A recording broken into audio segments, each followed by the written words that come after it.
Good evening students. बेटा ये जो तुम्हारा ये चैप्टर ऑर्गेनिज्म एंड पॉपुलेशन का ये अडेप्टेशन तक आएगा। जो तो अडेप्टेशन तक जो जो टॉपिक छूटे हुए वो मैं इस लास्ट वीडियो में करा देता हूँ। जो ये एक वीडियो ले लेता हूँ जिसमें ऑर्गेनिज्म एंड पॉपुलेशन के जो चीज़ें बच गई है अडेप्टेशन तक वो करा देता हूँ, और इसी चैप्टर की जो बाकी चीज़ें बच जाएंगी वो मैं करा दूंगा फिर बाद में, इस एग्ज़ाम के बाद में कर लेंगे। जो चीज़ें बच जाएंगी इस चैप्टर की जो नहीं आ रही ऑर्गेनिज्म एंड अडेप्टेशन के अलावा जो चीज़ें बच गई जो फिलहाल नहीं आ रही बाद में आएंगी वो हम फिर आगे वीडियो में ले लेंगे। जो फिलहाल तो मैं क्या करवा रहा हूँ, जो अडेप्टेशन में आएंगी जो अडेप्टेशन तक का जो टॉपिक है वो मैं बची हुई चीज़ें करा देता हूँ। ठीक है, एडेप्टेशन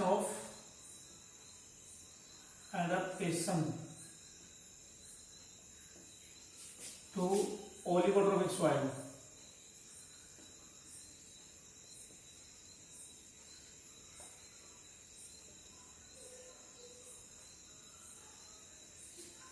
जिस मिट्टी में न्यूट्रिएंट ना हो उसको ओलिगोट्रोपिक सॉइल बोलते हैं। न्यूट्रिएंट कम होते हैं इसमें। जो तो अडेप्ट कैसे करेंगे, प्लांट मिट्टी में न्यूट्रिएंट कम है तो प्लांट कैसे अडेप्ट करेंगे, जो है माइक्रोराइजा से। माइक्रोराइजा इन सच प्लांट्स। अगर प्लांट ऐसी मिट्टी में है जहां न्यूट्रिएंट कम है, प्लांट अगर ऐसी मिट्टी में है जिसमें न्यूट्रिएंट कम है तो उन प्लांट के ऊपर क्या मिलेंगे, माइक्रोराइजा मिलेगी। ये टॉपिक पूरा का पूरा मैं अब यहाँ नहीं करवा रहा हूँ। +1 में जो माइक्रोराइजा पढ़ा था वो पूरा पढ़ लो, और +2 में मैं इसी चैप्टर में म्यूचुअलिज्म में एग्जाम्पल में करवाया है माइक्रोराइजा। नहीं, म्यूचुअलिज्म में नहीं, माइक्रोब में करवाया मैंने। माइक्रोब वाले चैप्टर में मैंने माइक्रोराइजा करवाया है बायो फर्टिलाइजर में। बैक्टीरिया भी बायो फर्टिलाइजर है, साइनोबैक्टीरिया भी और माइक्रोराइजा भी। जो तो वहां से कर लो, माइक्रोराइजा वहां से करो, और +1 की माइक्रोराइजा पढ़ो। प्लांट किंगडम में कराया था मैंने, जिम्नोस्पर्म के फंगस में कराया था मैंने, लाइकन और माइक्रोराइजा। जो तो वहां से करो, 2 जगह करो। +1 से माइक्रोराइजा पढ़ो, और माइक्रोब वाले चैप्टर में मैंने बायो फर्टिलाइजर माइक्रोराइजा करवा चुका हूँ। जो माइक्रोराइजा फंगस और ऐसी मिट्टी जिसमें न्यूट्रिएंट ना हो तो प्लांट के ऊपर माइक्रोराइजा मिलेगा, फंगस मिलेगी, ताकि वो कम न्यूट्रिएंट्स में भी पेड़ सर्वाइव कर सके। कुछ न्यूट्रिएंट फंगस अवेलेबल करवा देगा उसको। जो तो ये एक टॉपिक था। जो फिनोटाइपिक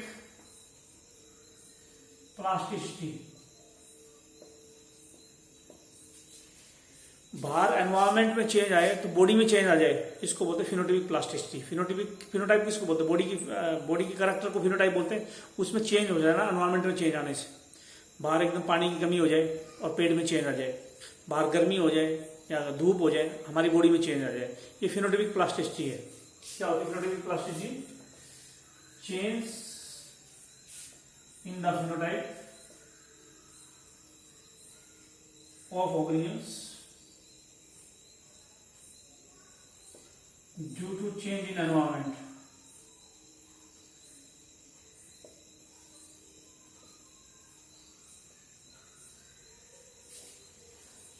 एनवायरमेंट में चेंज आया, बॉडी में चेंज आ गया, तो इसको क्या बोलेंगे, फिनोटाइपिक प्लास्टिसिटी। तीसरा है सॉइल वाटर। डिफरेंट टाइप के सॉइल वाटर मैंने +1 में कराए थे, प्लांट वाटर रिलेशनशिप वाले चैप्टर में। प्लांट फिजियोलॉजी के फर्स्ट चैप्टर में मैंने सॉइल वाटर करवाए थे, वो यहाँ नहीं करवा रहा, वहां से पढ़ लेना। पूरा का पूरा पढ़ लो, इस एग्जाम में आएगा। तो सॉइल वाटर वहां से पढ़ लेना। सॉइल के अंदर सॉइल वाले टॉपिक में या सॉइल वाटर दोबारा लिया जाए, मैं नहीं करवा रहा। कैपिलरी वाटर, हाइग्रोस्कोपिक वाटर, जो वाटर वेपर, ग्रेविटेशनल वाटर, ये सारे वाटर जो थे ये मैं करवा चुका हूँ, तो यहाँ मैं नहीं करवाऊंगा। जो अच्छा, पेडोलॉजी किसको बोलते हैं? पेडोलॉजी या एडाफोलॉजी, ये होती है सॉइल की स्टडी ऑफ सॉइल। सॉइल या मिट्टी की पढ़ाई को बोलते हैं पेडोलॉजी, एडाफोलॉजी मिट्टी की पढ़ाई को बोलते हैं, और मिट्टी बनने को बोलते हैं पेडोजेनेसिस। पेडोजेनेसिस क्या होती है?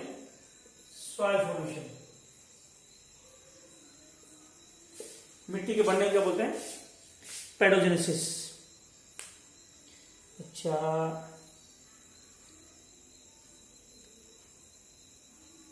थर्मोपीरियोडिसिटी क्या होती है?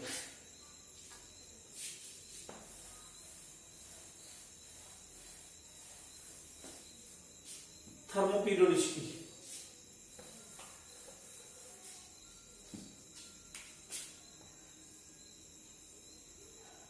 थर्मोपीरियोडिसिटी क्या होती है? थर्मोपीरियोडिसिटी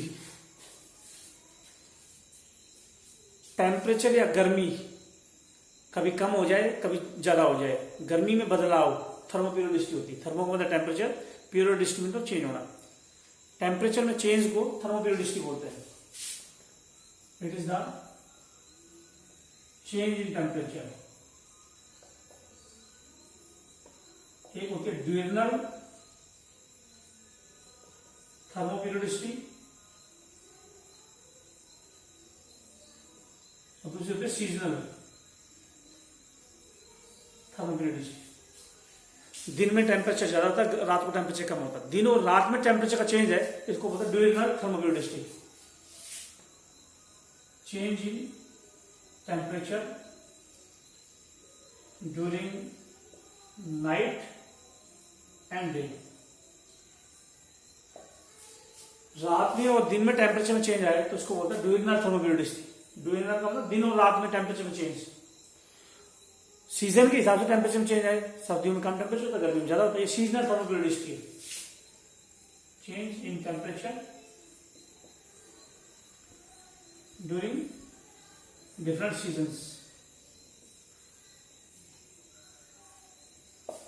अलग अलग सीजन में टेम्परेचर में चेंज आए तो बोलेंगे सीजनल थर्मोपीरियोडिसिटी। दिन और रात में टेम्परेचर में चेंज होता है, इसको बोलते हैं ड्यूरनल थर्मोपीरियोडिसिटी।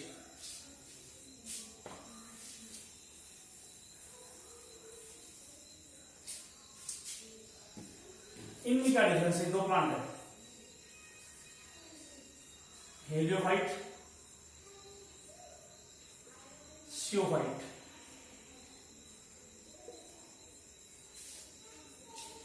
हेलियोफाइट और सियोफाइट में क्या डिफरेंस है? हेलियोफाइट धूप, ज्यादा धूप में मिले उसको हेलियोफाइट बोलता है, छाया में मिले उसको सियोफाइट बोलता है। इन प्लांट को बोलते हैं sun loving plant. Sun loving plant, ये शेड लविंग प्लांट होते हैं।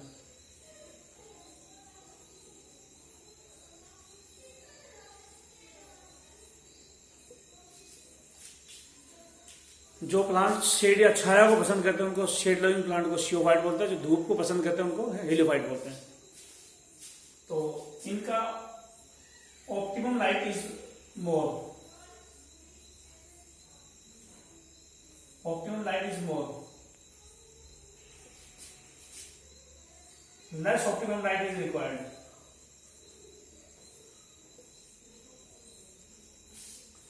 फोटोसिंथेसिस करने के लिए धूप की जरूरत होती है। तो ऑप्टिमम लाइट वो होती है जिसमें ज्यादा फोटोसिंथेसिस होती है। तो धूप में है तो ज्यादा धूप मिलेगी तभी ज्यादा फोटोसिंथेसिस होगी। छाया है, कम धूप में भी फोटोसिंथेसिस कर लेते हैं ये जो। तो इनको जो ऑप्टिमम लाइट चाहिए, ठीक लाइट चाहिए, थोड़ी सी चल मिल जाए काम चल जाएगा। इनमें ज्यादा लाइट चाहिए। हेलियोफाइट के नोड नजदीक, इंटरनोड छोटे होते हैं। इनके internode small internodes,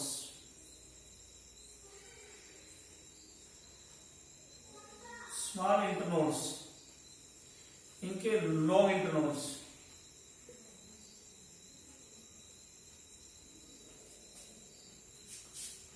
node internode का पता ही बार बार बताऊंगा नहीं मैं। जो हेलियोफाइट प्लांट जो धूप में मिलते हैं उनके इंटरनोड छोटे होते हैं, इनके इंटरनोड बड़े होते हैं। जो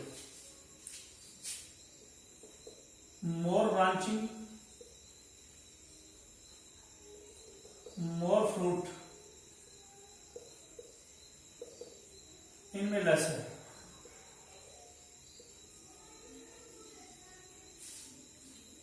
धूप वाले जो पेड़ होते हैं, धूप वाले हेलियोफाइट पेड़ जो होते हैं, धूप वाले हेलियोफाइट, इन पेड़ों फ्रूट ज्यादा लगते हैं, ब्रांच भी ज्यादा आती है। जो धूप वालों में जो खूब धूप है, खूब फोटोसिंथेसिस है, खूब फ्रूट बनाएंगे, खूब ब्रांच आएगी, इनमें ऐसा नहीं।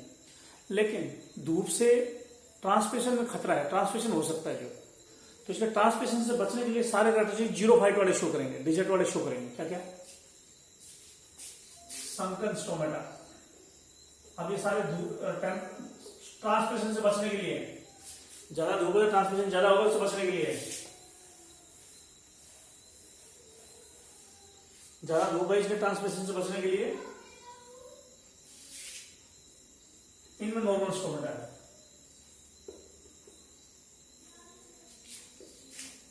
इलियोफाइट, स्टियोफाइट। स्टोमेटा संकन हो गए, क्यूटिकल थिक होगी, जो थिक क्यूटिकल, थिन क्यूटिकल। और जीरोफाइट वाले कैरेक्टरिस्टिक बोल तो सारे, ज्यादा धूप में होंगे तो क्यूटिकल थिक होगी ताकि पानी ना निकल जाए, जो मैकेनिकल टिश्यू ज्यादा होंगे, जो मोर मैकेनिकल टिश्यू।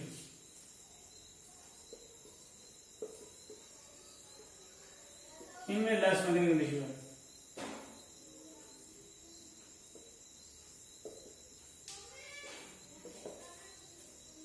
हेलियोफाइट में मैकेनिकल टिश्यू ज्यादा होते हैं, जो पानी ना निकल जाए, जो तो क्यूटिकल भी ठीक होता है। सब कुछ ट्रांसमिशन से बचने के लिए हेलियोफाइट में। तो ये सब कुछ था। लीफ छोटे होंगे ट्रांसमिशन से बचने के लिए। स्मॉल लीफ, इसके नॉर्मल लीफ।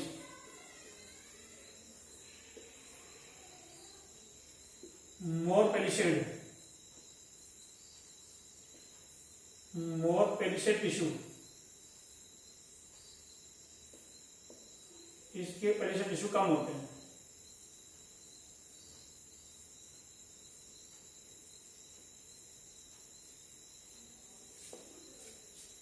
धूप वाले पेड़ों में पेलिसेड टिश्यू ज्यादा होगा। पेलिसेड टिश्यू की सेल नजदीक नजदीक होती है, पानी नहीं निकलेगा, ट्रांसमिशन नहीं होगा। ट्रांसमिशन से बचना है। इसमें पेलिसेड टिश्यू कम होता है, स्पॉन्जी टिश्यू ज्यादा होता है, जो इसलिए ट्रांसमिशन इसमें हो जाता है। हो जाए तो हो जाने दो।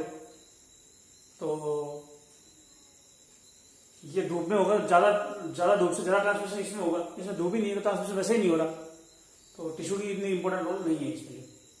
इसमें टिश्यू को नजदीक वाला पेलिसेड टिश्यू होगा, नजदीक नजदीक सेल होगी ताकि पानी निकल ना जाए, धूप से पानी निकलेगा। इसमें धूप है ही नहीं तो कोई खतरा है नहीं। चलो,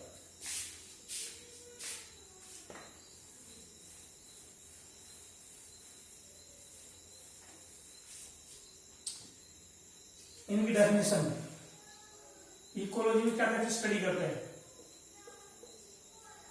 organism, population, body community, bio. Organism का तो पता ही है, जो चार चीजें इकोलॉजी में स्टडी की जाती है। इकोलॉजी को चार लेवल पर स्टडी किया जाता है। पहला ऑर्गेनिज्म के बारे में तो पता है, पॉपुलेशन के बारे में बता रखा है। कई ऑर्गेनिज्म से एक पॉपुलेशन बनती है, जो एक स्पीसीज का ऑर्गेनिज्म बता दी मेरे हिसाब से। मैंने कौन से चैप्टर बताया था? पॉपुलेशन की डेफिनेशन करवा दी? नहीं करवाया, इसी में है, लेकिन पॉपुलेशन आएगी नहीं, सिलेबस में नहीं है फिलहाल, टेस्ट में, इस टेस्ट में। तो पॉपुलेशन की डेफिनेशन क्या थी? एक स्पीसीज के ऑर्गेनिज्म जो एक एरिया में रहते हैं। Organism of one species found in particular area।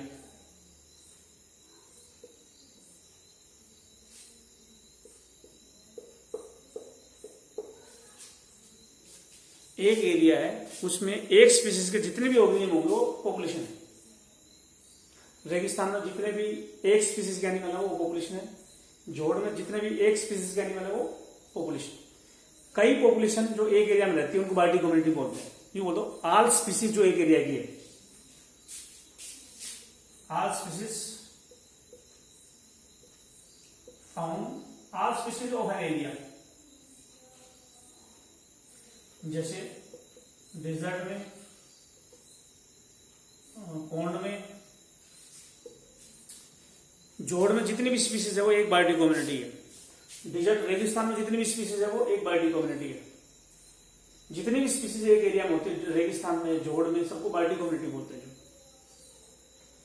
लेकिन डेजर्ट में एक स्पीसीज पॉपुलेशन है। डेजर्ट रेगिस्तान में चूहे हैं, वो एक पॉपुलेशन है। डिसेंट में लिजार्ड है, वो दूसरी पॉपुलेशन है। लेकिन सारी चूहे लिजार्ड सारी बायोटिक कम्युनिटी है।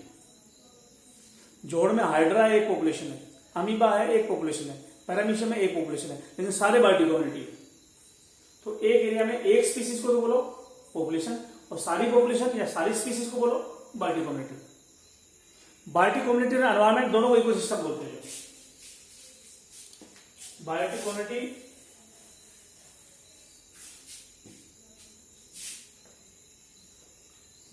कम्युनिटी प्लस एनवायरमेंट दोनों को बोलते हैं ecosystem. Biotic community environment ecosystem को बोलते हैं। पॉन्ड एक इकोसिस्टम है, लेक इकोसिस्टम है, सी इकोसिस्टम है, डेजर्ट इकोसिस्टम है। इनको बारे में बाद में कराएंगे। जो जोड़ एक इकोसिस्टम है, उसमें लिविंग चीजें बायोटिक कम्युनिटी है, और हवा पानी ए बायोटिक चीज है। जो होगा जोड़, झील है, जोड़ से ज्यादा गहरी होती है। झील में जितने भी स्पीसीज हैं वो बायोटिक कम्युनिटी है। हवा पानी मिला लोगे तो इकोसिस्टम है। और रेगिस्तान है, डिजर्ट है, उसमें जितने भी प्लांट एनिमल है वो बायोटिक कम्युनिटी। हवा पानी धूप सब मिला के इकोसिस्टम। तो हर एरिया एक इकोसिस्टम होता है। जोड़ झील जो भी एरिया है, स्पेशल एरिया, झील है, समुद्र है, सी है, रेगिस्तान है, सब इकोसिस्टम है। इकोसिस्टम में हवा पानी इनको हटा तो लिविंग चीजों को बोलेंगे बायोटिक कम्युनिटी, जितनी भी स्पीसीज है। और बायोटिक कम्युनिटी की एक स्पीसीज को बोलेंगे पॉपुलेशन। समझ गए ना? कई ऑर्गेनिज्म से बनती है एक पॉपुलेशन, लेकिन वो सारे एक स्पीसीज के होंगे। कई पॉपुलेशन और कई स्पीसीज से बनती है बायोटिक कम्युनिटी। बायोटिक कम्युनिटी का एनवायरमेंट से बनता है इकोसिस्टम। इतना हो गया। कई इकोसिस्टम को बोलते हैं लैंडस्केप, और कई लैंडस्केप से बनता है बायोम। कई इकोसिस्टम लैंडस्केप में, कई इकोसिस्टम से लैंडस्केप बनता है, कई लैंडस्केप से बायोम बनता है। तो बायोम बड़ा होता है जो, और सबसे बड़ा होता है बायोस्फीयर।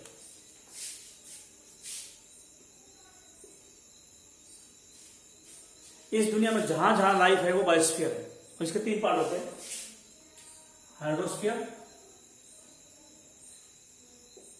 Atmosphere, lithosphere.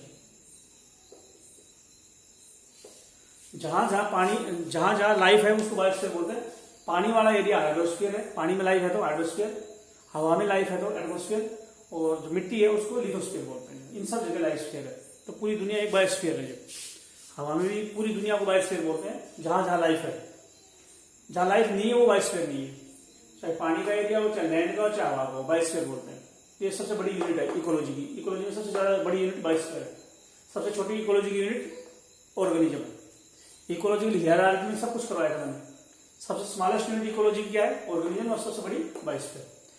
कई ऑर्गेनिज्म से क्या बनती है? पॉपुलेशन, लेकिन स्पीसीज एक होनी चाहिए। एक स्पीसीज के ऑर्गेनिज्म से एक पॉपुलेशन बनती है। कई ऑर्गेनिज्म एक स्पीसीज के हैं, उससे बनती है पॉपुलेशन। कई पॉपुलेशन से क्या बनती है? कई ऑर्गेनिज्म एक स्पीसीज से है तो पॉपुलेशन। कई पॉपुलेशन या कई स्पीसीज से बनती है बायोटिक कम्युनिटी।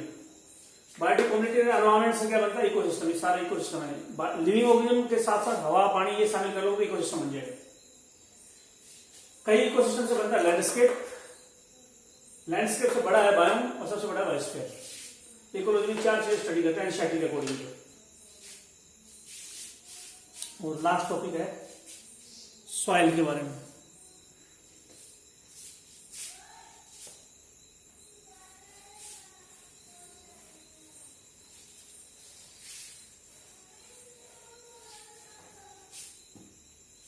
सॉइल, मिट्टी में ऑर्गेनिक मैटर भी होता है 40% ना 10%। मिट्टी में मिनरल्स होती हैं 40%। हवा होती है 25%।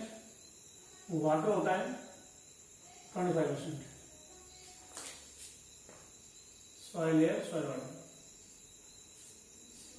मिनरल्स, ऑर्गेनिक मैटर, हवा पानी, इन 4 चीजों से मिट्टी बनती है। मिट्टी में डिफरेंट लेयर होती है। मिट्टी में ये लीफ वगैरह पड़ गिर गए यहाँ पे मिट्टी में, लीफ वगैरह, इनको बोलते हैं AOO या लिटर।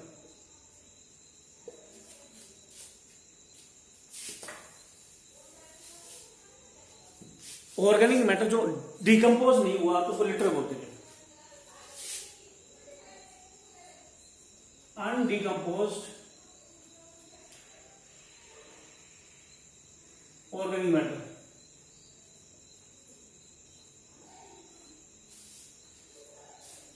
मिट्टी के ऊपर पत्ते पड़े हुए हैं, प्लांट पड़ा हुआ है, कुछ भी पड़ा हुआ है मिट्टी के ऊपर, लिविंग गोबर पड़ा हुआ है, कुछ भी पड़ा हुआ है लेकिन टूटा नहीं है अभी, तो उसको अनडिकम्पोज ऑर्गेनिक मैटर को लिटर बोलते हैं। जो ऑर्गेनिक मैटर यानी गंदगी, ऑर्गेनिक मैटर यानी गंदगी, जो गंदगी ऑर्गेनिज्म से बनी है, टूटी नहीं है अभी, तो उसको लिटर बोलते हैं या AOO लेयर बोलते हैं। जब ये लिटर टूट जाती है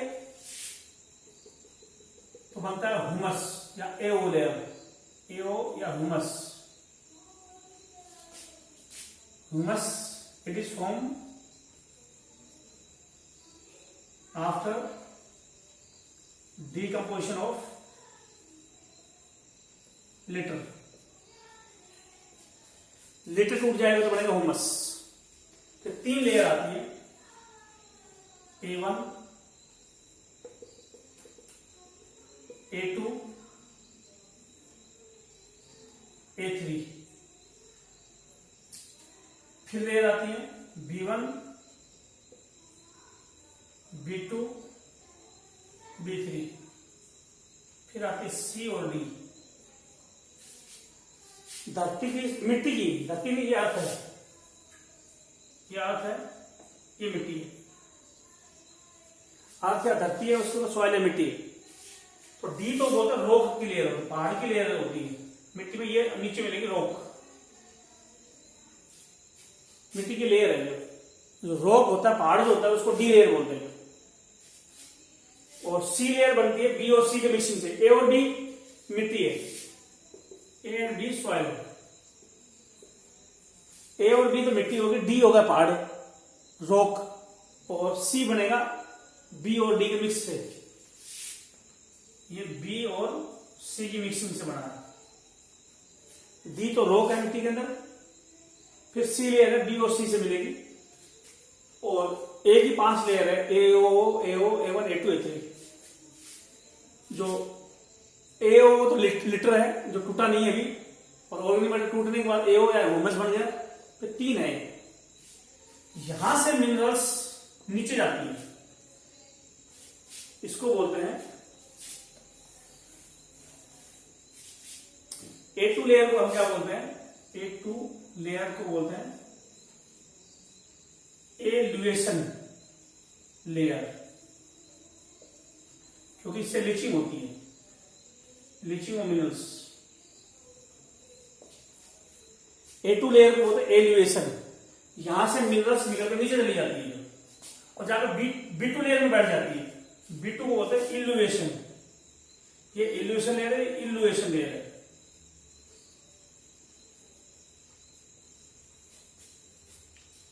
क्या कहा मैंने,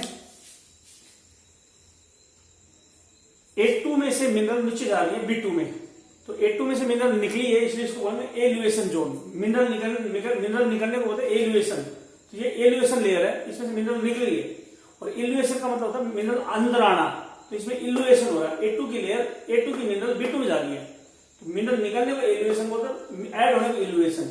तो इसमें तो हुआ एल्यूएशन, निकली है मिनरल्स, B2 में ऐड हुई है, इसलिए इल्यूएशन लेयर बोलेंगे। तो इस तरह से बोलते हैं सॉइल की प्रोफाइल है, सॉइल हॉरिजॉन और प्रोफाइल। मिट्टी में कौन कौन सी लेयर होती है, ये टॉपिक था जो, और ये चैप्टर कंटिन्यू है, और ये चैप्टर में आगे इतना ही आएगा तुम्हारे टेस्ट में, और जो बाकी का जो बच गया एलन की बुक से नहीं करवा पाया हूँ मैं, जो है ये चैप्टर भी जो है, तो जो बच गया वो फिर मैं इस टेस्ट के बाद कंटिन्यू रखूँगा, जो है उसमें करवाऊँगा मैं। जो अभी तक इतना ही पढ़ लो, और जो बच गया वो फिर मैं टेस्ट के बाद करवा रहा हूँ, जो है। ठीक है बेटा।